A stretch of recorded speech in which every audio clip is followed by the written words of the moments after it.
स्वागत है sky troopers UPSC में। आज है का जो टॉपिक है वो है डिवीज़न ऑफ इकोनॉमिक्स। और हम सबको पता है कि इकोनॉमिक्स को दो डिवीज़न में डिवाइड किया गया है, that is macro and the another one is micro. What is macro economics? Macro economics is used to study the behaviour and the performance of the whole country. So for example, unemployment, growth rate, GDP, inflation, all these parameters are related to a country or a particular region, but mostly they deal with the whole country. So the parameters, the values जो हमें मिलेंगी macro economics के through और जिसके through इन सभी चीज़ों को monitor किया जाता है, they comes under the macro economics.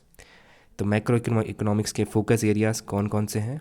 Unemployment कि किसी भी कंट्री या रीजन की अनएम्प्लॉयमेंट रेट कितनी है।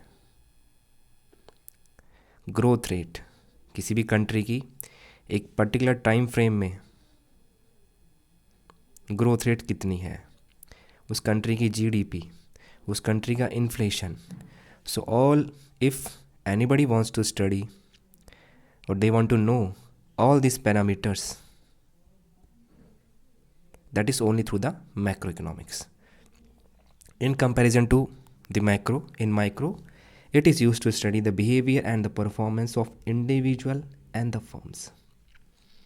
यहाँ पे इंडिविजुअल को प्रायोरिटी दी जाती है।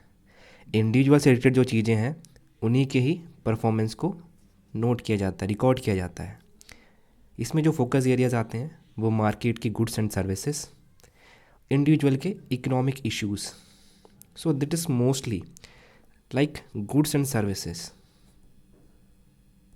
जो फील्ड है, कोई प्रोडक्ट है, इंडिविजुअल कितने में परचेज करता है, कितना टैक्स पे करता है, उसके लिए प्राइस क्या है उसका, उस ये गुड्स की डिमांड कितनी है, प्रोडक्शन कितना है। So this is all comes under the macroeconomics. So this is the basic difference between the macro and the micro. For such kinds of videos and the shorts, please like and subscribe my channel, that is Sky Troopers UPSC. Thank you so much.